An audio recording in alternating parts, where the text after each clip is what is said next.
you so much for your input. So, Divine Thank you. Beings Masters, very good evening, good morning, and good afternoon. This is MADHU welcoming you all to Light and Soul Meditation English Room. So, very warm welcome, Masters, and thank you so much for joining. So, without further ado, Masters, I would request everyone to open your videos and let us join our hands to give our gratitude to the Masters and let us pray to them. Let us ask for their blessings and their guidance. With great respects and regards to all the Masters, to all the divine beings, to the Masters from all the realms, world, and kingdom, we are very, very grateful and thankful that you are all there in our lives, helping us, guiding us, safeguarding us, and protecting us, and sharing your divine wisdom, knowledge, energies, and consciousness. Dear Masters, we are very, very thankful and grateful for each and every blessings that you have given us.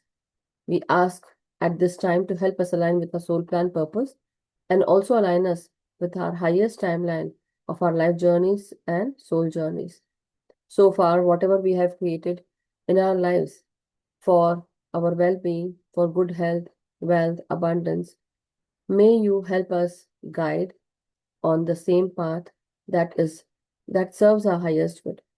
We are very, very grateful to Mother Earth, Mother Nature, Father Universe, Sun, Moon, and constellations, and to all those masters who are from the ascendant realms, the Param Guru Mandali realm, the Saptarishi Mandal realms, and to all the Siddhas, teachers, healers, mentors, and gurus, to the spiritual, angelic, and astral masters, to our great grand master, Pitamaha Brahmarishi Patrisar, Mahavatar Babaji, Sun, Moon, and constellations.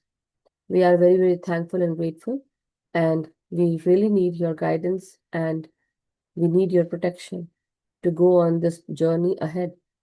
May we get to know our truth. May we be able to speak our truth. May we choose truth. May we be authentic with ourselves and others. And also follow the path of truth, honesty, unconditional love, compassion, and kindness, Masters. Thank you so much. And we are also very grateful. And we also invoke Lord Gautam Buddha as we start our session today on Siddhartha Gautama and his life, and also the journey, how he became Lord Gautam Buddha. So help us, Divine Master, help us inculcate this divine wisdom that you shared with so many people. May we also get that same wisdom, knowledge, and understanding. May you awaken all those people who are still sleeping. May you help us to understand your divine concepts, the teachings that you have shared to each and every one. Thank you so much, Masters. Thank you. And thank you to all the meditators, Masters who are present here for sharing your precious time, space, and energy. Thank you so much.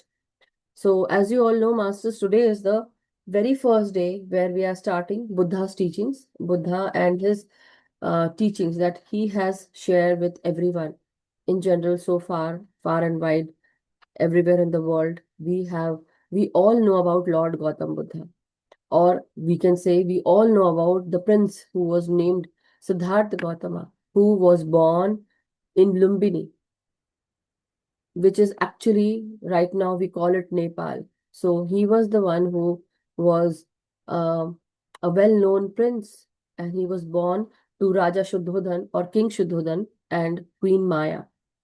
So these were the two people who were the parents of Siddhartha Gautama. So today, Masters, as we start our session, today we are going to start and learn about Gautam Buddha's life, his early life, and then definitely not only early life, but then how he inculcated all this divine wisdom that it's like now written and we are learning from it. How did this come, or how this wisdom came into existence?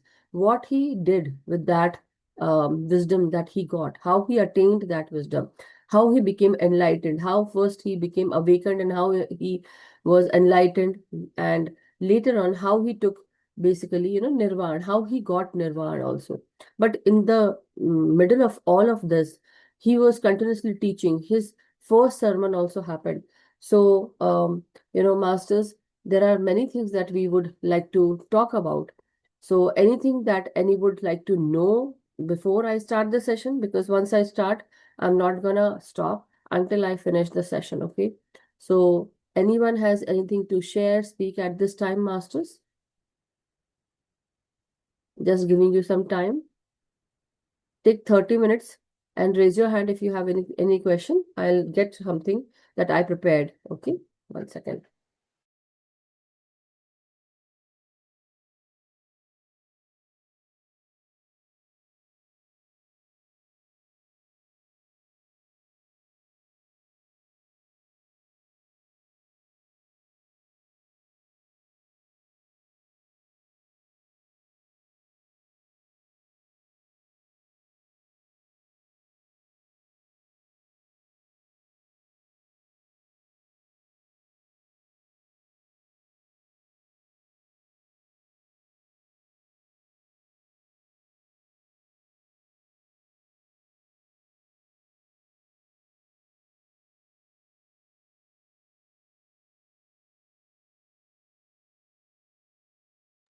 So thank you so much. Sorry, I had to run. Uh, yeah, as Deepak ji has written, the tree where he sat. Yeah. So first, I'll talk about his birth masters. As you all know, he was born to Raja Shuddhodhan and Queen Maya. So his name, as he was born, the like how it happens, in the palaces also, or people who become parents, what do? They take care of their child. Some people they create those horoscope things, right? They take the help of astrology and they call all the saints, right? So that happened with Siddhartha Gautam. When he was born to Queen Maya and King Shuddhodhan, the sages who came, or the Rishi Munis who came, they came and told that this boy who has been born was going to be either a great prince or a great king, or otherwise, maybe he might become a great spiritual leader.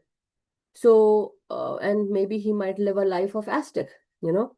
So, fearing this, Raja Shuddhodhan, he actually thought of removing Siddhartha Gautama from all these things that can take him to spiritual life or take him away from, from the palace and put him into the spiritual life. So, what he did was he kept Siddhartha Gautama in the palace. He made a great sanctuary where he used to live. The palace had a beautiful nature, forest, everything. But then there was how we as we mature, age wise, physical wise, or how we age, so all those things that can age and deteriorate, anything that deteriorates was kept away from Siddhartha Gautam. So his palace had everything, every kind of riches he had. It was such a, he was from a very rich family. He was from the Shakya clan. So people at that time, and the palace, they had so much riches.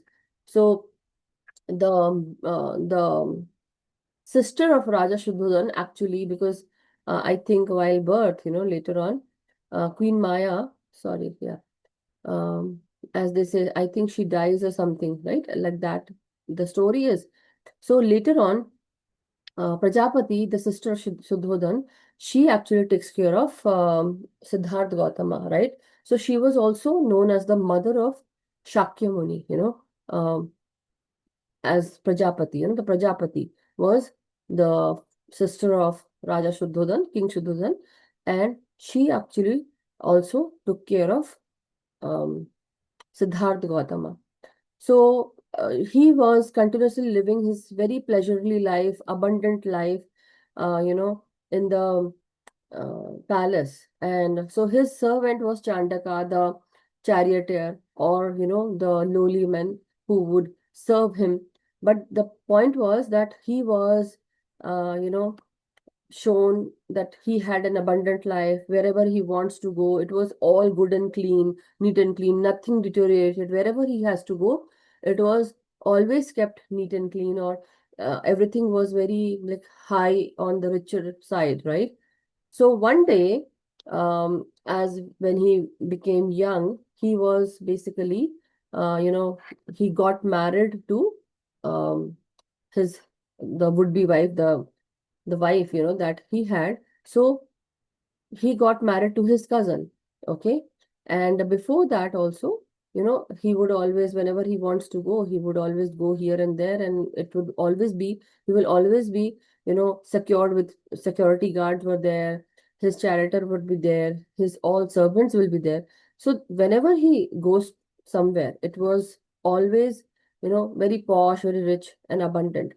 Later on, when he got married, so on the night, after that, basically when they became parents, the queen and Siddharth Gautam. So on that day, Siddharth Gautam had left the palace life. He was 29 years old. But before that, what had happened? So what were the four signs that made Siddharth Gautam leave the palace life? What made him do that? So as I told you, King Shuddhodhan made sure that um, Siddharth would not see the underprivileged, or Siddharth would not see the old, the trodden people, the traumatic people, people who were in pain or diseased. So everything was being put aside when he would walk, right? It was, they were told not to come in front. So one day, as he was going, to take a stroll, basically, on the chariot, so uh, Chandaka was there with him. So as they were roaming in the palace, everything was neat and clean. But as such, one day this old man came in front of the chariot. So Siddharth Gautam said, "Who is this man and why he looks like this?" So that was his first question. So Chandaka answered, and like master or Rajkumar, or the prince. So prince, this is an old man, he is an old man, and so everyone who grows or who takes birth has to die one day, or not die, sorry, has to grow old one day, and everyone has to go through this phase. So he was very like feeling this unreal uh, situation that was seen in front of his eyes. Basically, he saw this in front of himself, and with his eyes he's seeing that there's some old man, and so I will also become this old man, he says. Siddharth Gautam. Chandaka says, yes, everyone has to go through that. Then second time, so as they were, going in the palace, so they moved more far from the palace, and now there came a person who was deceased, not deceased, diseased, meaning his body had lot of sores. Okay, meaning lot of wounds were there in his body, and on these body parts he had some sores also, and from that pus or water was oozing out. So it was a very traumatic scene, I would say. It was not okay. It was very, difficult to watch that person. It was not easy. It was like you would just remove your head or, your face from that person. That how bad it was. So as soon as Siddharth Gautam sees that, he also does the same thing. He's like, oh, what is happening? Why this person is like that? So Chandaka says that everyone has to go through pain and suffering. Every person has to go through pain and suffering, and that is the reality. So now again, Siddharth Gautam thinks, will I also go through that? So he says, maybe you will go through that. Chandak says, yes, but not like this. Maybe you might have something else. But everyone who grows old, who grows, weaker, or whenever you are, getting older, you get diseases, you get some problems, and everyone faces these challenges. So no one is, apart from these, nobody can get away from these problems or trauma. So that was the second thing that happened on that day. Then one day, then on the same day, when they were just taking that chariot ride, so they came very far near the sanctuary of the palace. So there he found, on the, like, outside the sanctuary of the palace, he saw a procession of lot of people. And that procession was basically that somebody had died, and they were taking that person on four, just like a bed, flat bed, and they were carrying that, and they were saying Ram Nam Satya Hai, something like that, or some kind of chanting was going on, and everyone was moving with that procession. So when his chariot came, Chandak stopped. And so again, the question of Siddharth Gautam was, what is happening, Chandaka?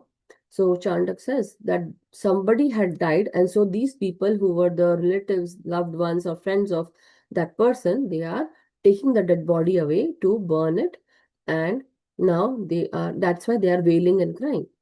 And so seeing that, Siddharth Gautam was again struck by this thought that so why this person died? Why it has to go like that? So then Chandaka says, yes, everyone has to go through that. Once a person has been born, after some time, after some years, that person has to vacate the body, and that is a very normal thing. That is what happens everywhere.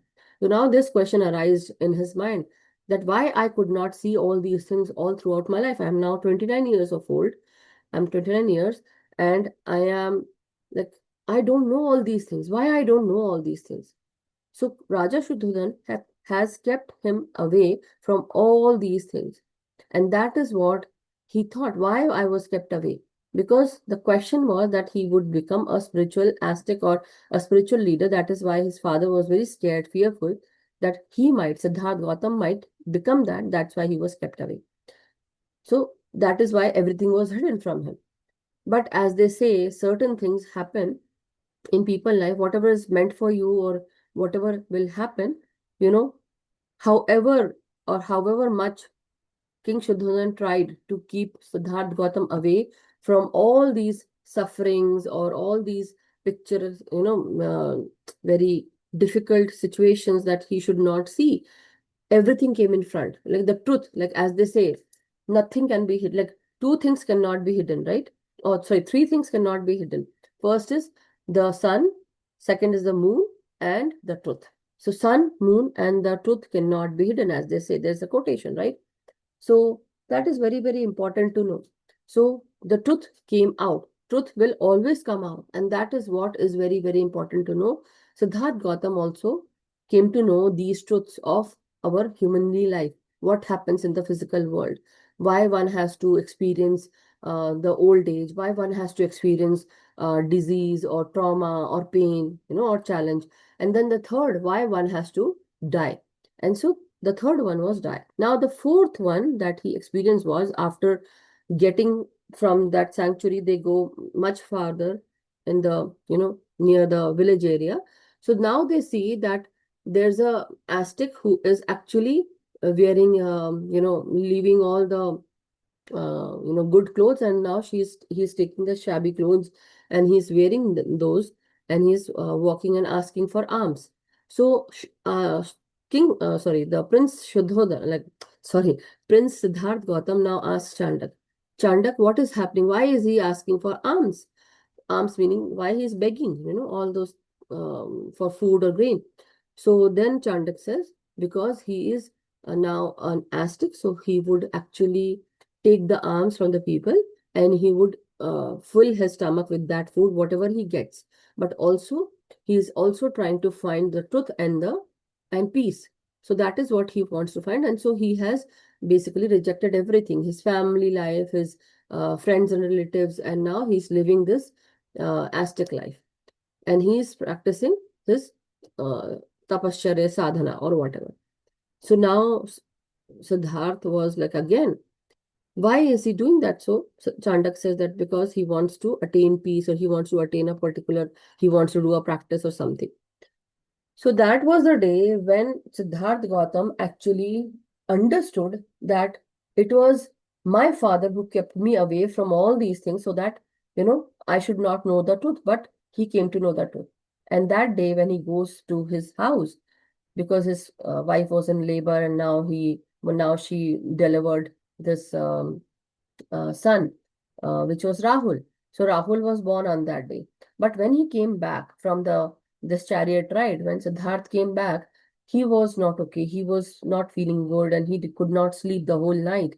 So on that night, he felt as if now he cannot live in this world. He has to go away from his family. He has to know the truth actually.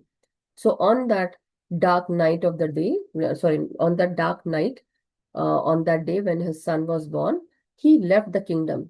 So with him was Chandaka, but he also got away from all the palace guards. nobody could see that this was the king's son or prince, Siddharth Gautam, that is going away. So he actually took cover on, like, he took a bed sheet or something, and wrapped around himself so that nobody knows that it is Siddharth Gautam. And so he got from there. Then he and Chandak went out. And as soon as they went out the palace gates, um, Siddharth actually found a knife or something, and he had this dagger and knife. So he cut his hair. And on those days, like during those days, they had long hair. Even men had used to keep long hair, right? So he cut all his hair, and then he took these shabby clothes of that Aztec where he was sitting, or some person who had these shabby clothes. So he took the clothes of that person, he wore that, and then he told Chandak, "Now you go away." Chandak said, "I can't leave you." But then he said, "No, you have to go away. Nobody can follow me. I'm going to go in the forest. I want to know." So he sent Chandak away. And on that night, Rahul and the wife was left alone. She was also, because she was in that state, she could not entertain Siddharth Gautam. And so they were like, they did not had that kind of, relationship basically at that time. And so he was able to go away from wife and his child. So we will know the rest of the story some other time, next day, or whenever I share a little bit of it, so that we can actually go through each and every part of how Siddharth Gautam's life, this was his early life. So it was basically, he knew all kinds of war arts, and he was very skilled in the warring arts, but he was also very rich, very, he was from the Shakya clan. So it was given to him basically, all in a golden platter, I would say. Everything was given in a golden platter. And when you talk about Siddharth Gautam, this was a very, very important time when there was a transformation going on between the, you know, um, religious transformation also was happening. And so at that time, he was born basically. And this was the time when, his transformation was also happening. So he became, from a prince, he became an ascetic. He renounced everything. And then he became enlightened after some time of practicing, uh, you know, spirituality, practicing meditation, how he came to know about. So our great grandmaster Pitama Brahmarishi Patri Ji from Pyramid Spiritual Society's movement, he taught us Anapansati meditation. So why Anapansati meditation? Because from this meditation, we can actually attain everything. We can balance our chakras, we can heal ourselves, and we can also attain enlightenment. We can also, do all kinds of skills and abilities that our ESP can have. We can actually attain all those siddhis, riddhis, and everything. But with your practice, you can attain. But not only that, this was a time when he is also said to be an incarnation of Lord Vishnu, or avatar of Lord Vishnu. Definitely when you talk about Lord Vishnu, we can not miss Lord Shiva, because he was also not directly, but because of his meditation, he was also connected to the to Lord Shiva, and also to Lord Brahma also, right? So because it was, he had to understand um, why a person has to go through a lot of suffering, why this cycle of birth and death happens and rebirth happens, and then how he came to know all about the four noble truths and the eightfold path, which he later actually had uh, taught verbally. So there was this, it was a time when, uh, people needed some transformation. There was this religious thing going on, and one person has to, like, why Hinduism and why Buddhism, why we have to follow Buddhism and Hinduism. So that kind of transformation was also happening, and why people were like dividing the clans and all those things. So it was a time when people were reflecting on peace, compassion, and also um, his teachings also at that time. After he became the Shakya Muni, right? So this week that we are going to celebrate is also known as Vesak. So people from Nepal, Tibet, or people who follow Buddhism, they celebrate this festival called Vesak, where they celebrate, peace, compassion, kindness, and also unconditional love. So there had been the three major events that happened. First was on this day when Buddha Purnima happens, like not today, but on Buddha Purnima day. So what is so prominent about Buddha Purnima? Buddha Purnima has three major events that happen. First is the birth of Gautam Buddha, basically the birth of Siddhartha Gautama. Second one was the enlightenment that he sat on beneath that tree, the people tree, Bargat ka ped, something, right? And on beneath that tree, he found enlightenment. So this day was also marked for this special event also. The third thing that happened on this day itself was that he passed away. He took parinirvana. So he actually transferred himself into the nirvanic body. Basically, he left this physical abode and then he went. So people do visit temples on this day. They wear white clothes on this day. They light lamps on this day, offer flowers to Gautam Buddha, and they donate to the needy. That is what happens, and people do commemorate and they come into groups in Bodh Gaya where he found enlightenment. So Bodh Gaya is the place where he found enlightenment. So 2500 years ago, he actually found about Anapansati meditation. So in Pali language, this word Anapansati, like the breathing in, the breathing out, and becoming one with your breath, which this meditation is called Anapansati meditation, which was being taught by Gautam Buddha, and later many people follow, and some people who took it further was our great grandmaster Pitamaha Brahmarishi Patri sir from Pyramid Spiritual Societies movement, and then he taught to many other people, and now we are also teaching the same thing. So many people who want to follow Buddhism, they can follow Buddhism, but we are actually following what? We are following Anapansati meditation. We are following meditation just to so that we can know what is happening with us, who we are, like who are we, why are we here, what is our purpose, and to know oneself, why our soul has journeyed so far into this lifetime as well, and where is this seed of meditation which came from past lives, why we are here and today why we are meditating, because there must be that seed that was maybe we were in the time of Buddha, and that is why we are all here gathered here, right? At Light and Soul Meditation Group, and the recordings go to Love Light Station YouTube channel. Why? Because we are also inculcating the same meditation, Anapansati meditation. So Sarnath is the place where he gave the first sermon, and then Lumbini is the birthplace of Gautam Buddha or Siddhartha Gautama. So that is what he says. There are three things that can never be hidden: the sun, the moon, and the truth. So masters, definitely his lineage was very strong lineage. It had the connection to other gods also, and also he was also known as the incarnation of Lord Vishnu, right? And so there are many other teachings that he taught later on. It was about the Lotus Sutra, the Dhammapada, which is also associated with that is also Dharma Chakra, the wheel, the eightfold path, and then Bodhi tree, the Bodh Gaya, where he found enlightenment, and also he also attained this state of nirvana, reaching the state of nirvana, right? And then he also had lot of mudras, dhyan mudra, like as they said, this is the dhyan mudra, right, master? This is the dhyan mudra. Or when you want to do, so dhyan mudra is basically, you can just do this, right? Like that. That this way also is the dhyan mudra. So many other gestures were, and Buddha hand, that is also the Buddha hand, Hamsa, So there is many philosophical and spiritual significance of Gautam Buddha, which we are going to learn the whole week, masters.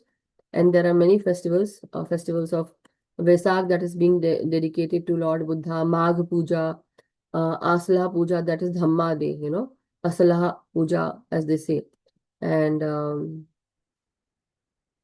that's what I want to share today, Master. So anything you want to share, speak, ask at this time, you can. Otherwise, we can go into meditation.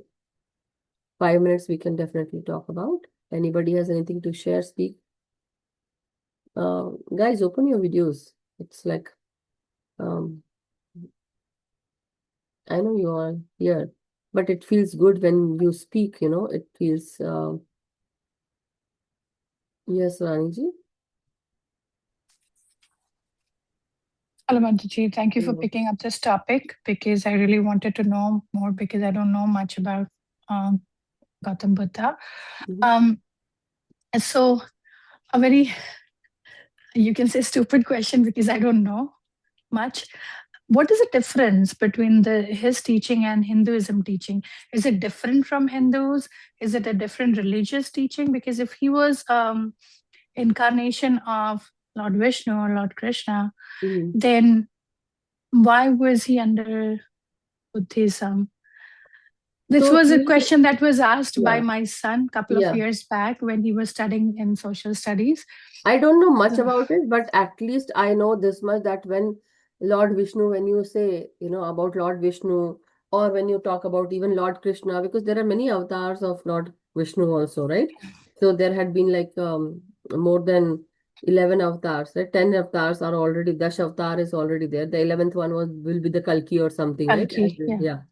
So, but in every avatar, he had come here with a, how to say, Purpose, yeah. purpose, yeah, and there was some focus, and so, but hook or crook, the truth has to win, that kind of thing. So Yes, for that, if he has to war, he will war. For if he has to give sermon, like how yeah, he gave sermon during the time of Mahabharata to Arjun, yeah, in the yeah. form of Lord Krishna. That was Vishnu again. But don't you think so that he also might have come in the form because, as they say, uh, see the golden energies. Whenever we talk about the gold energies of, so now today when I was actually talking about this, I remembered one instance that I think I all have shared. I'm Hmm. just sharing this one instance. Now, today I was thinking maybe it was not the Seth Masters, maybe it was Gautam Buddha. Because, when I see Gautam Buddha and his lot of other pictures, I see the, how to say, when you throw a pebble in the water, a ocean or not ocean, but a river, or a pond, Mm, what happens? mm, A small pebble, well, as you throw, it has lot of ripples, right? Ripple effect, right? So that kind of ripple effect was around Gautam Buddha, around his head, basically. That energy, that vibration, right? So one time I was very angry with my daughter and I was shouting at her, "What have you done with the room? It's such a mess and this and that." And my frequency level of that anger went so high. And at that time, I saw golden circles all in the room, in that room, basically where my daughter was sitting and I was sitting, and I was screaming and shouting because I was so angry at her. Why she? So now today, when I was just reading about Gautam Buddha, not reading actually, looking at the pictures to put it in the flyer, basically that was the thing. Yeah. So that time I saw a lot of circles also, and then I thought, was it some teacher? And that is why I am having this Gautam Buddha ji. And not only that, I have painted also. I have my own painting which I did of Gautam Buddha in that same white color. Okay. So I don't know why I took this picture, but I took this and I'm following Anapansati. I followed Buddha Bano in 2021. And so now I understand, like, was it Seth Masters or was it Gautam Buddha? That, so I don't know. That was the thing. But now it made me realize that maybe the golden thing actually belongs to Gautam Buddha. And that is what was happening with me.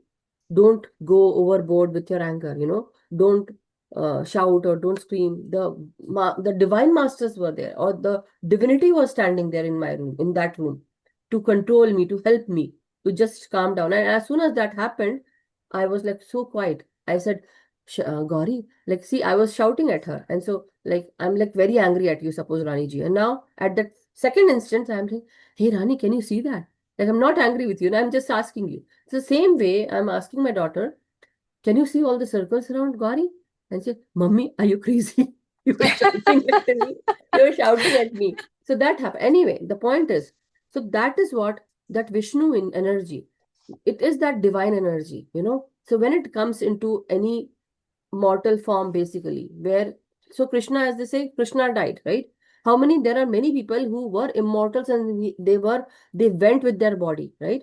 Like Guru Nanak Dev Ji, Sai Baba Ji, Kabir Ji, and many other masters, okay? Ashwatthama, and who else? Who else? Many other people. So these are some of the immortals that they went with their physical body. Shakyamuni, he attained parinirvana. But at this time, when I talk about this, there had been some, so the Vedas Gyan that came, the Veda Gyan came from the universe. वेदों का ज्ञान जो आया वो universe आया, ब्रह्मांड से आया, ब्रह्मा जी के द्वारा ब्रह्मांड से मिला. But this the Shakyamuni, what he attained was basically he understood. So people who started, associating with Gautam Buddha, basically Siddhartha Gautam, the prince who became the ascetic. So the friends of Siddhartha Gautama, the Shakyamuni, so there are people, one person is very different. He or she is the black sheep of the family or the clan. So that was what Gautam Buddha was. And then people who were around him, so they became his followers, basically, following what he was teaching, because he would have that energy, that divine energy that he would speak. So people who used to follow him because he got Buddhatva, he got enlightened, or he got enlightenment. So people who used to, so it's like in Hindi, just imagine what is Buddha. Buddha is nothing but it's like it's a Buddhahood. Basically, it's a statehood of becoming enlightened, awakened, and you are that Prabuddha insan, meaning you are that enlightened person, enlightened being. So he became that enlightened being, and after he started speaking about uh, all those wisdomful things and knowledgeable things, what he started teaching and preaching and gave sermon, his friends also followed him. So not everyone will follow him, but some people who were around him, who they started following him, and then more people would follow him.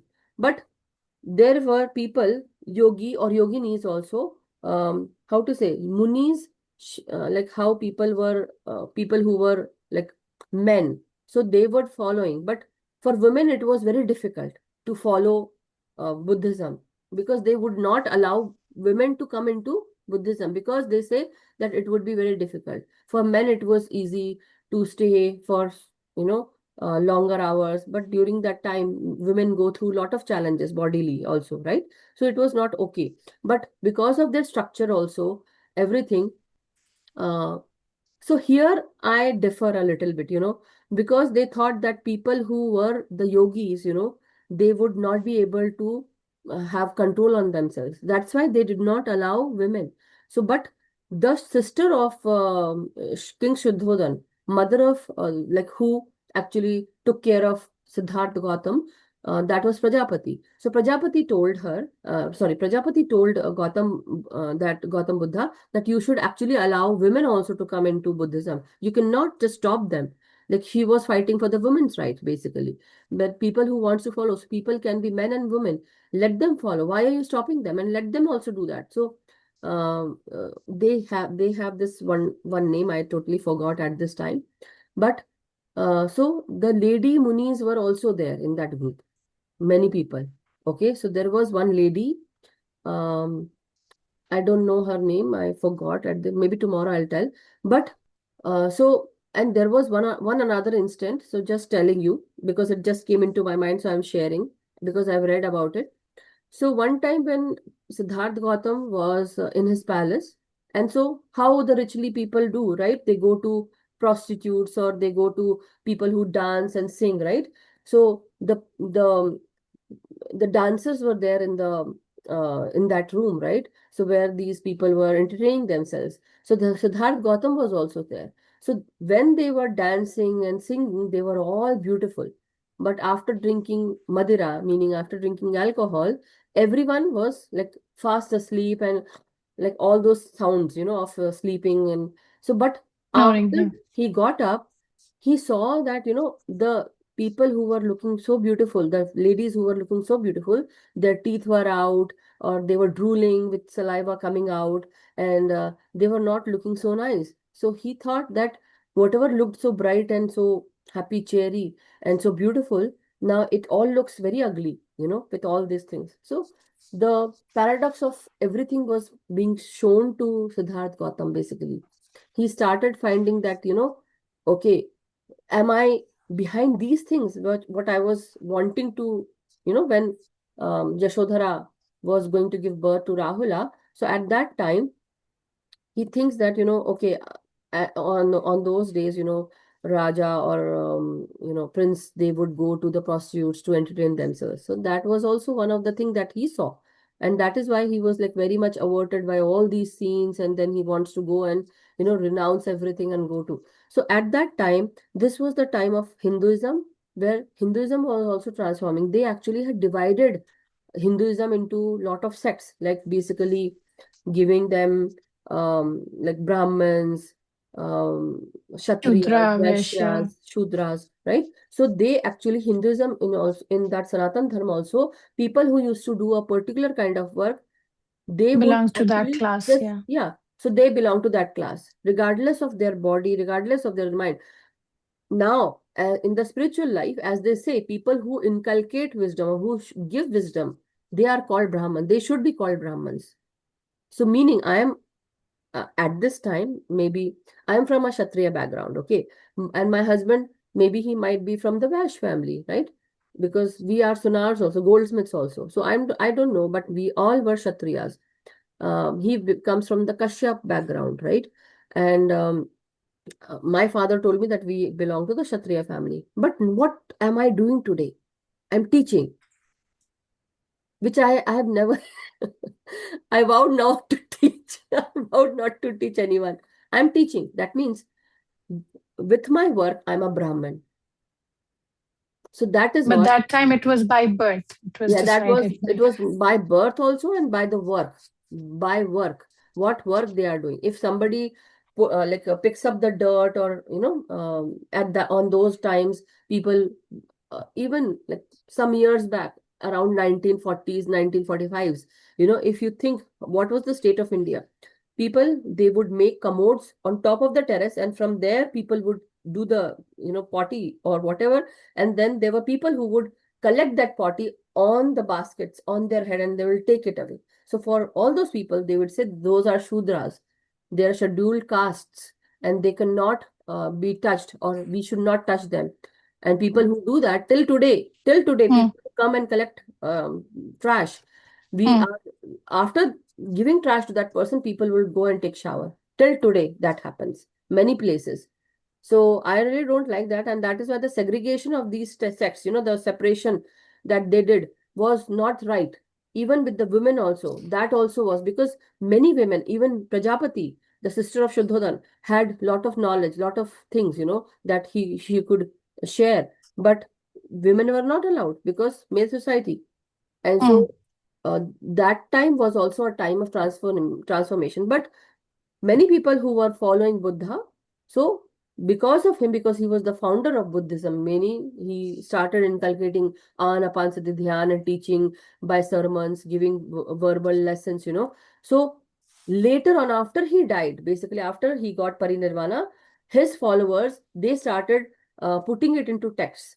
And that was Mudgalayana, Sariputra, Upali, Aniruddha, Rahula, and Ananda. So, these were the followers who started doing that, but these were the texts. So in these texts, they mentioned about Mahayana, Theravada, that is Hinayana, then Lotus Sutra, Vajrayana, Heart Sutra, Four Noble Truths, Eightfold Path, the Five Precepts, the something about realms also. So many things had been done by Buddha, but later it was much later after he died. But because it was said that it is all true that they have written, because many people were listening to him, right? So that is why people who started following Buddha, they were called Buddhists. And at that time, they were preaching non-violence. They were saying to do community service. And during the time when we had monsoon rains, so during these times, they would go inside the monastery to practice. They would stay there in the monastery for 3 months. They would not come out. So people who were around that region, people who were rich, they will actually come and give the money, alms, donations. And so because of that, they would actually listen to the richly people, Buddhism also. So they had to follow. That is what they have written. Okay. Okay, I hope I was able to help Yeah, you and I'll learn understand. more as I hear more during the Yeah. classes. Yeah, Thank no, you. but that is actually the story that it is there that because many people who were from the rich classes, they donated money to the monasteries to keep up the monastery, to have the food, because otherwise, after the 3 months of monsoon, they have to go out and ask for alms. So they would go to people's houses to ask for grains and food, right? But during these time when there was continuous, rain happening, pouring, or winter, very, cold winters, during those times when they were inside, they would have to depend on the rich people or people who would donate. So whatever they say, Mm. they have to follow. So if they say, don't involve women or don't involve these people, they have to listen to that. And that is why the division happened. Mahayana, Theravada, many other things happened, but also Sanatan Dharma. So Sanatan Dharma also had this, which is not okay. So we will definitely have the some kind of summary later on. But yeah, this is actually why that happened. Thank you, Madhuji. Thank you so much for asking. Anybody else? Yes, Nirja ji, sorry, it took us some time to go ahead. Hello, can you hear me, Hello? Madhuji? Yes, now I can hear you. I think it's a bit windy here. Nice session. Thank you.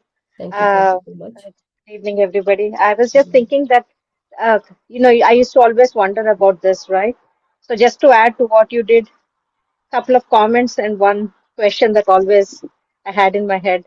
Go I ahead. think there was a little difference when Buddhism was there, and that in addition to the caste thing, and they would not allow, because in Bhagavad Gita it says that the four classes were done based on the work they do. But then society later hardened the rules and made it that this is this class, and you have to, a child Follow. born of a cobbler is a cobbler, a child.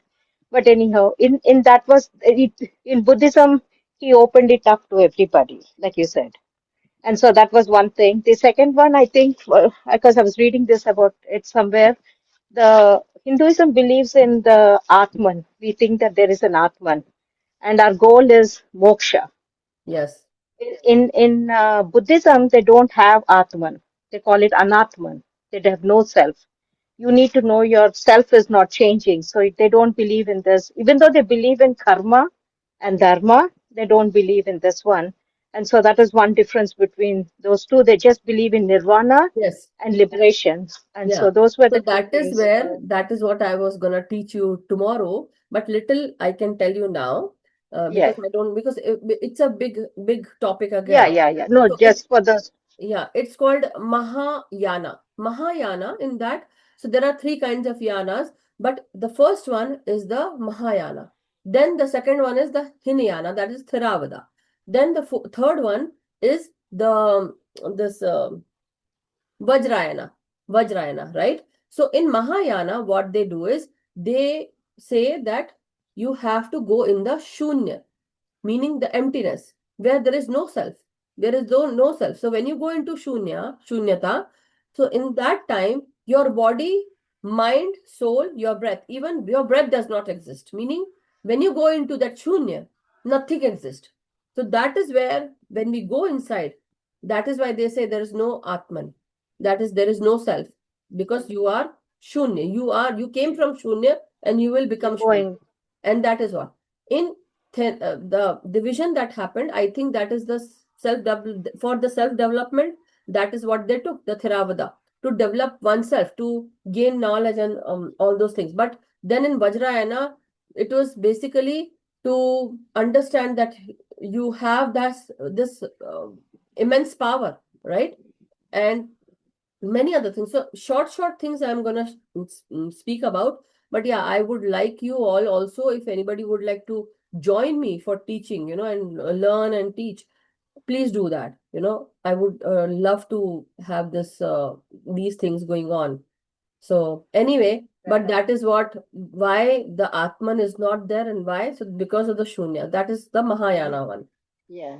So just So, wanted that. And then the other one was when we were growing up, right? You hear this thing of how he just left. And if you kind of compare and contrast with what we heard about Valmiki the other day, right? You come into this world. But when we were young, we used to always, and even now it is kind of hard to fathom mm, what kind of karma he had to leave his wife and child, newborn child, I mean, the societal pressures in that day. I mean, Yeah. in the whole scheme of things, in the whole things, he went towards enlightenment. But if you Yeah. look at a personal level as a human, this thing, I used to always wonder what his wife Yashodhara must have gone through Yeah, so I to read this be part able to. also. I read this part also, and there he says, there the line says that they were husband and wife, they were husband and wife in many lives, okay, in many lives. But every time, whenever this happened, so they have a good relation. In some lives, they might have very good relation, very pure, pious relation. But maybe if Yashodhara had opened her mouth, meaning if she had opened her mouth, maybe Shakya Muni would not be able to control. He would have to be living there with them. He would not have gone. Have done. Yeah, So that was also kept, that it is very, very important to know that, like for Ram or Sita or Ravan, they yeah, had been good friends in the many other lives, or in nice. as the soul. But in this physical lifetime, to teach the normal or the humankind, they have to portray this kind of soul part, Yeah, basically. that's what. If we are thinking in this limited, finite form, these kind of questions will come. But Yeah. if you go deeper into this, is just not one thing. This is has a much more larger. There is a meaning behind it. But just at the face level, at the Mm. this thing, Yes. sometimes those questions. But Yes. as we go deeper, it's not just one thing. Whether Sita was just left there even by herself. She's goddess Narayani, right? Yes. She Yes. had everything, So but that's the what. way they show it, yeah, If you come to know, like suppose we are all here, why we are here? But if somebody tells me that I am the divine, then will it be difficult for me to talk to the divine? No, it won't be. yeah, Got it? That's what the point is. It was not difficult for Sita as well. She could have done that with just a smile, I would say. yeah, When yeah, they say that in this vast universe there was nothing, but when the Adi Shakti smiled, everything started being created, like everything started being created, right? yeah, Becoming, well, creation happened. yes, So that's what, with a smile also, she could have done that. Or with that eyes, she could have taken out the fire, something, whatever. yeah. They were not You need to look at it you from a larger perspective That's and what. more We depth. all have Yeah, those powers. We all have these powers inside of us, but we have forgotten. And these layers. So when you remove those layers, so here in Mahayana also, the zero state is basically telling you that in that zero state, there is no roop, right? There is no roop where you are not thinking. But as you come out, that is also the thinking it becomes roop. With thinking, you create that form. You take that form, right? Your mind creates that form. When your mind is nowhere, you cannot form anything. There is nothing. Shunya. You become shunya.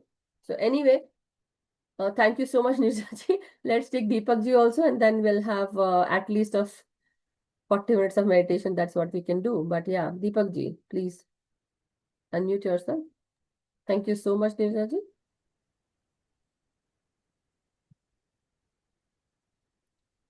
Hello, Deepak ji. Atmavandan, Atmandan. Atmavandan to all. There is a. I have few thoughts which are very, pertaining to. I'd been, like recently to Singapore. There is a little China is a place where I got. They said there is a temple of Chinese. Hmm. Again, Buddhism was followed. Buddhist, absolutely. I went to Hmm. Vietnam. Again, Buddha. Okay. Hmm. When I went to what do you call it, Mauritius, again Buddhism is there. So Buddha is gone far and wide all over the world. There's not a single place where people don't find Buddhism is followed. Yeah. But the Buddhism followed by different people are in a different way. It's something which I cannot understand. Like I've been there to Thailand. They Hmm. have a Buddha which is, with the one hand here and lying down a huge one. And there is, their trinklets were going on, they're turning it around. Now, what Buddhism which I learned in my life was Vipassana. And that is from Satyanarayan Ji Goenka. Now, Goenka ji, he is a little background in two words is that he was from Burma and he was a super rich man, but he had a migraine problem which was not going. So somebody told him, sir, you do this, it will make a change. So that is where the Buddhism started with him. His Buddhism is very clear that a simple concept. One, that, you know, whatever I teach you, whatever I share with you is not the truth. The truth is your experience, is the reality of your life. Definitely. Therefore, if you do Vipassana, which is for 10 days, it is total penance. You have no right to talk, you have no right to even interact with eye to eye contact and be within yourself. And that is what, and total silence. Okay. And that is an experience which is a challenging one. I tell you, it's not a joke. Like all our life, even now we go on talking and nothing else. But there, not a word you are allowed to talk. If you have any question, you can only talk to your teacher. Now, for those 10 days is a marathon. It's a challenge. Now, what he has to say is in two words that what is life? The life is based on your breath. Your no more is only the breath. Let it be in coma, but the life starts from breath and end at breath. So therefore, if anybody has to ask, what is the difference between a life person is alive and dead? Is your breath. I have answered this question, though I would have questioned this to people to, inculcate to, understand this concept. Now, and then they have a cell where you go in, and then they have a pyramid sort of a making, which is in a pagodas. And that pagoda is a center focus point where the energies flow tremendously. I mean, I have experienced that. And I went to the cell, I went to the pagoda. It is so great, I cannot put it in words. So what I'm trying to tell you is different teachings are there, but the ultimate teaching, what he says, are two ways. One, the breath, and secondly, the experience. And the realization will only come when you be Yes. thoughtlessness. Yes. See, unless that, nothing will work because you are driven away with multiple thoughts. The time when you have become thoughtless and when you only place to realize is your breath. These are the few concepts which I had learned with him and that's Wonderful. wanted to share. No, thank you. Thank you so much. Definitely in the upcoming days, we'll definitely learn about these things. At this time, we started with the early life of Buddha so that we can understand how he went into all these things and then how he started teaching and inculcating the wisdom that we are going to learn about. That was one of the teaching was Mahayana. Second one was the Hinayana. Third one was the Vajrayana. Then Heart Sutra, Lotus Sutra. So these are some of the things that he taught. And not only that, Eightfold Path, the Four Noble Truths, the Five Precepts, the realms, and many other things, councils. So we will learn slowly, steadily, but we'll get there. So thank you so much, Deepak ji, for your input. In the upcoming days, definitely we'll talk about it, but it was worth it. So thank you so much. Thank you. Thank you. Yeah, thank you, Nirja ji, and thank you, Rani ji, for your wonderful questions and your input as well. So let's go into meditation. And so I'm at 9:04 at this time. Let's go for 40 minutes of meditation. So let's take our position. Let's call on to Lord Gautam Buddha. We invoke his energies. We call on to him. We invoke our master's energies, our great grandmaster Pitamaha Brahmrishi Patri Sir, Mahavatar Babaji, and Lord Gautam Buddha. We call on to their divine essence and presence in this time.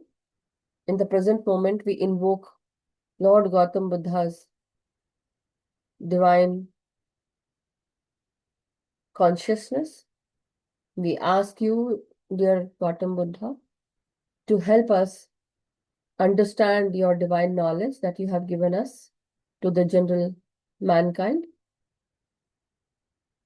May you help us understand your divine subjects that you have shared your wisdom. May we understand, may we get to know our truth. May we understand all the concepts that you have shared as your wisdom. We also invite and invoke the golden pyramid from the astral realm. We call on to all the divine masters who were also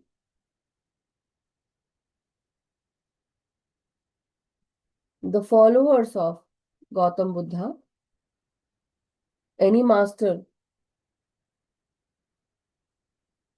who can help us to understand the concepts, the layman foundations, please do help us.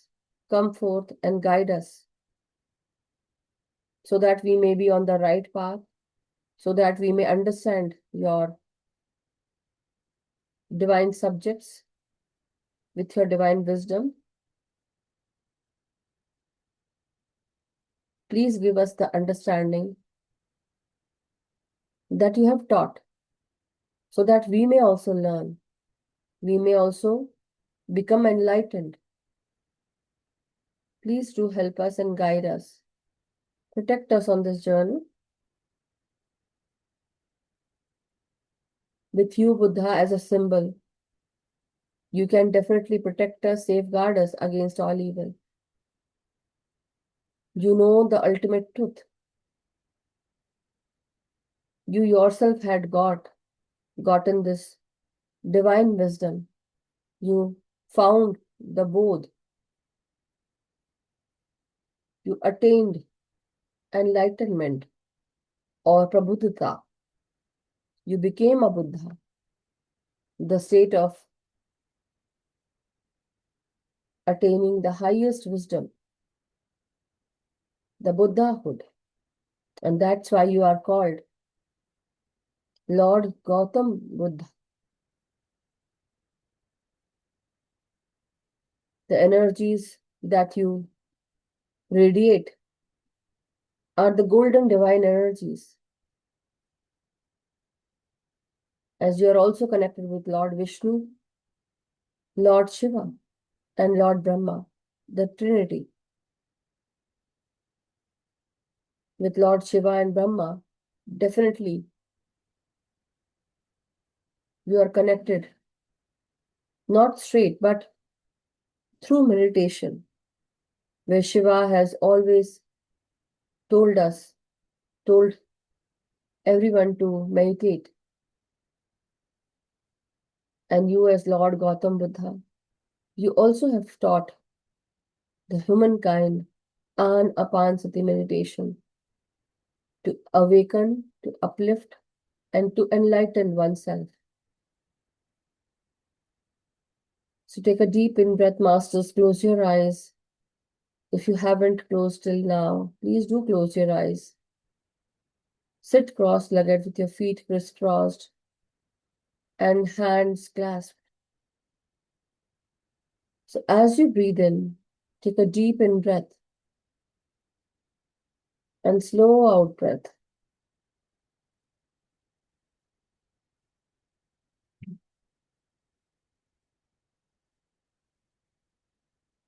When one becomes authentic with their own self, everything that comes around you becomes authentic. You get to know the truth of each and everything. The masters surround you with their authentic energies. They share their guidance, where authenticity is the main focus. And also, you start knowing your own authentic self, your truth, and also the truth of others. And you connect with everyone with your authentic self.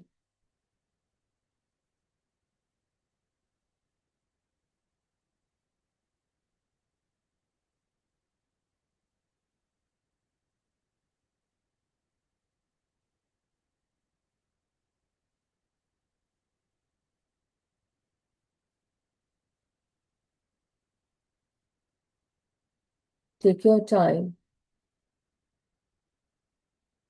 and breathe in through your tailbone up till your brainstem, behind your neck. Let each and every breath be felt in your spinal column, masters. Let each and every breath now bring your focus onto your third eye, into your crown chakra. One by one, with each and every breath, Keep your focus on the third eye. And if you feel like focusing on your spine at this time, you can. Focus on your spine from the tailbone up till your brainstem, behind your neck. The energy passes as you breathe in. It passes from the tailbone and it goes up until the backside of your neck. That is the brainstem region, the root of the spine.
Take each and every breath seriously, masters.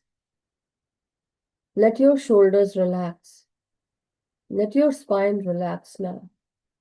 Just breathe in and breathe out through your nostril. Feel each and every breath into your forehead, your crown, into your facial expressions, eyes, ears, and nostril. Feel that. Imagine as if you are breathing through your facial expressions, your face. Each and every cell on your face is breathing. Let each and every breath enter your nostril. Let it go into your voice box, into your throat, your gut. Each and every breath enters your lungs and heart. And with each and every breath, you start feeling that your heart chakra is activating and opening from 2 centimeter to 5 centimeter. Feel the energies of love, compassion, and kindness.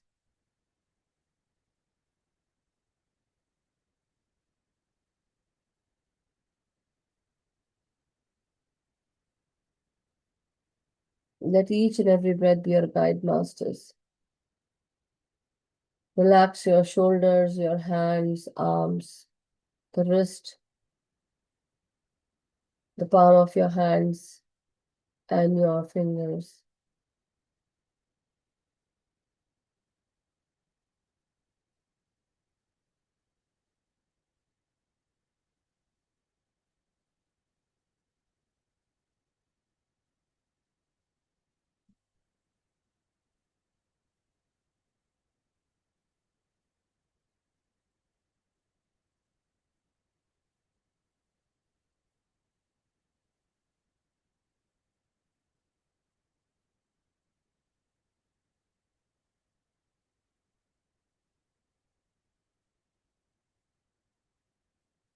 Every breath, it feels so blissful as it comes inside your breath, as it comes inside your body. Your breath makes you feel blissful. Your breath is your guru. Your breath is your teacher.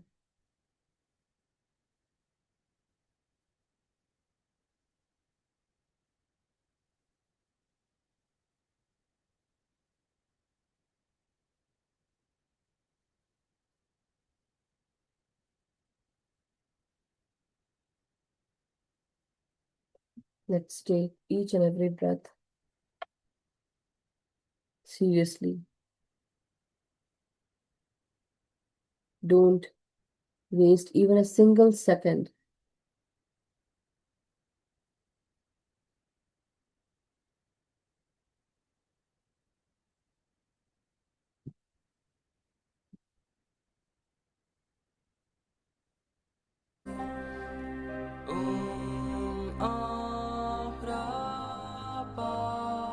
This is the Manjushri mantra that is being used to attain wisdom, to revive your memory, to help oneself remove all the ill effect and negative influences on your wisdom, your physical self, and help you attain enlightenment. It improves your memory.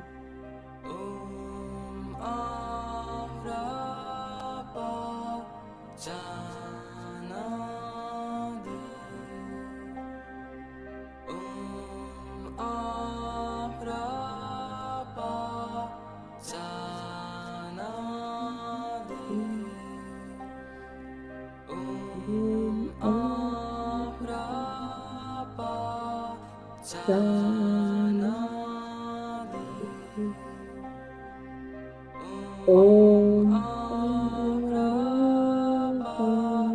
Shanti. Om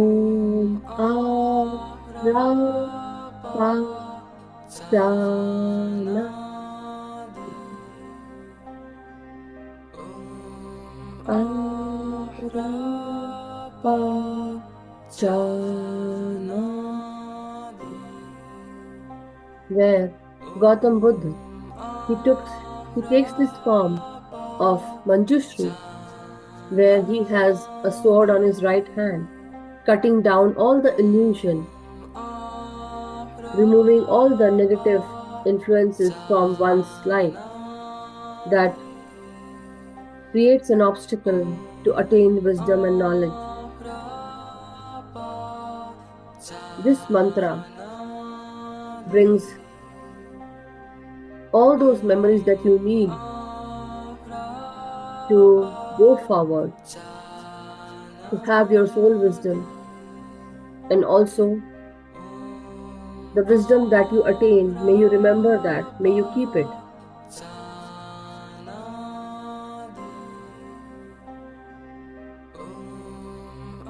And in the left hand, he keeps all the knowledge of Vedas, all the texts, or Prajna Paramita Sutra that he created, that has very wisdomful, knowledgeable texts written. And that's why this beautiful mantra of Om Manjushri, the Manjushri mantra, Om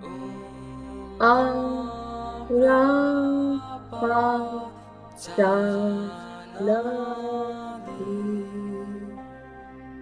Om ANAPANSATI.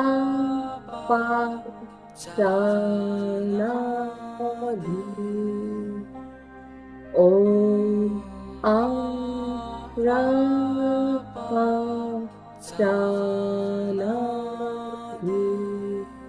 One who practices this mantra can also attain a great eloquence power as well, where you can stand in front of a huge audience and speak without any fear, because you are given bestowed wisdom and eloquence of communication. So you can chant it with me.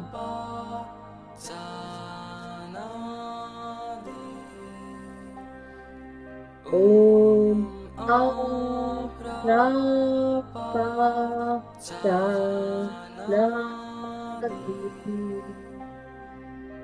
Om ANAPANSATI.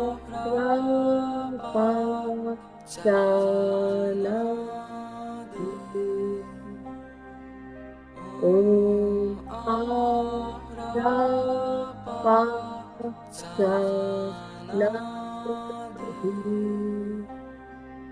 Om ANAPANSATI.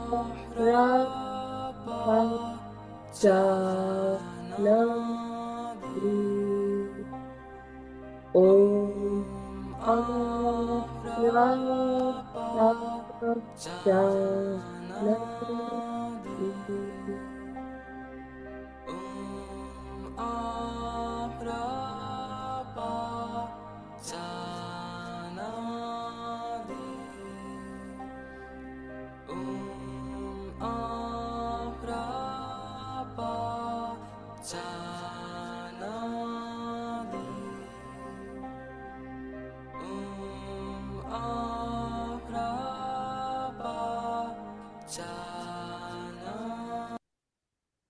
What actually makes a tool rollout So succeed? as you go into meditation, masters, take your time now. Let us go and hear the white Tara mantra slowly, steadily for a few minutes.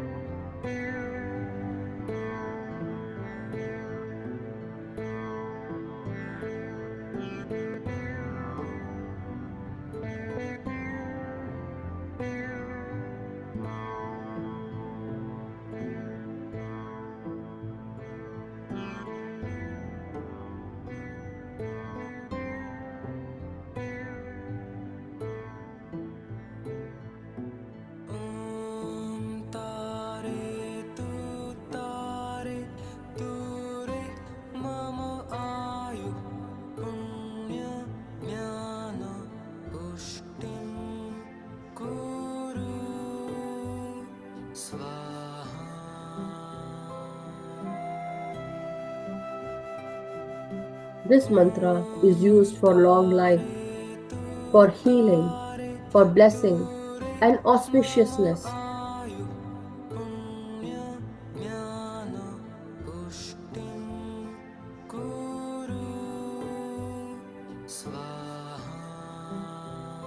Asking for the divine blessings of Ma Tara, the white Tara mantra. Om Tare, Tu Tare, Ture, Mama, Ayu, Punya, Janana, Pushya, Kuru Swaha.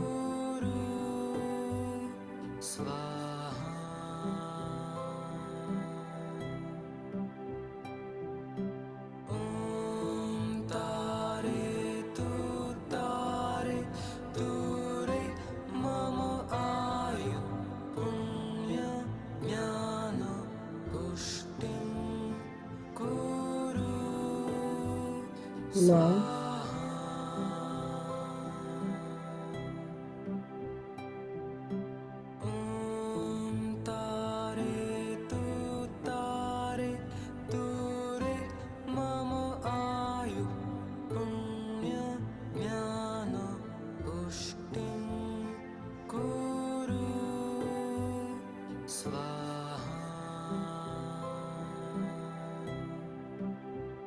now, masters, let us go into deep state of meditation without any mantra, just relaxing and going into the shunyata, the zero state.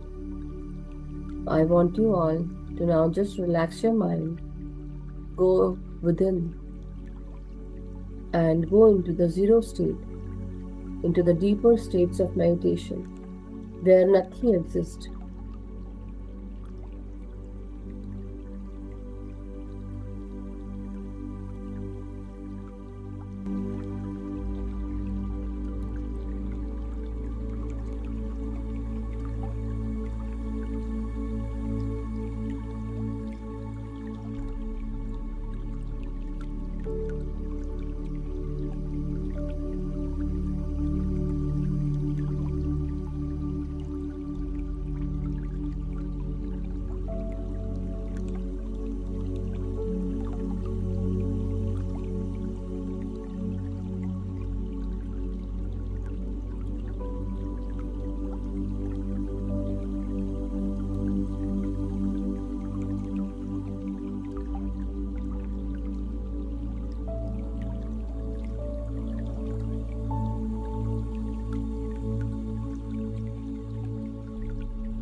My dear masters, now very slowly, let us all come back, slowly, steadily, into our body consciousness.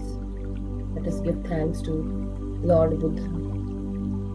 Let us give gratitude and thanks to ourselves, our body, our breath. And let us give thanks to each and every master who is present here, guiding us and helping us. Let us give thanks and gratitude to this wonderful day where we are learning Buddha's teachings and about him, his life and journey. Thank you so much, Lord Gautam Buddha. Thank you, Mahavatar Babaji. Thank you, Pitamaha Brahmrishi Patri sir. Thank you so much for your divine guidance. Thank you to the golden pyramids from the astral realm. Thank you so much for your wonderful wisdom and also the energies of the golden pyramid, helping us elevate our frequency and vibration, and also helping us attain divine wisdom and knowledge. So my dear masters, very slowly, let us all come back into our body consciousness. Whenever you are ready, slowly straighten up your spine, your neck, your head, and unclasp your hands and fingers. Keep your hands on your eyes for 5 seconds, masters. 5,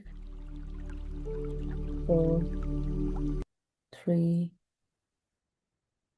2, 1, 0. Thank you so much, masters. Very slowly, you may all come out now, and thank you so much. Thank you, masters.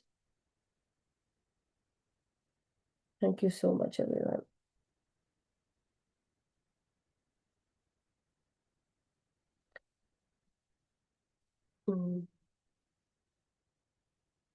Welcome back, everyone. Thank you so much.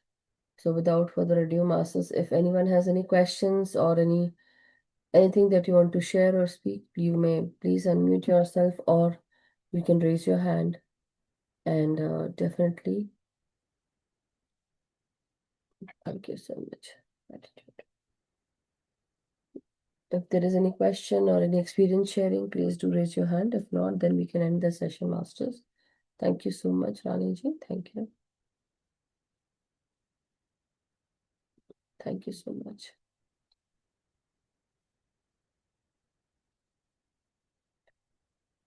At least we were able to do at least 50 minutes of meditation or something.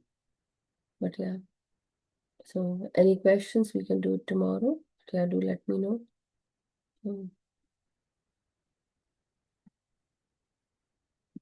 Okay, then, if there are no questions, let us end the session, masters. Thank you. Stay blessed, stay happy, and stay vibrant. May we all meditate regularly with our individual energies and with group's energy and consciousness. Let us end the session now and do our much needed inner work every day, masters. Thank you so much. Thank you. Good night. Stay blessed and stay happy.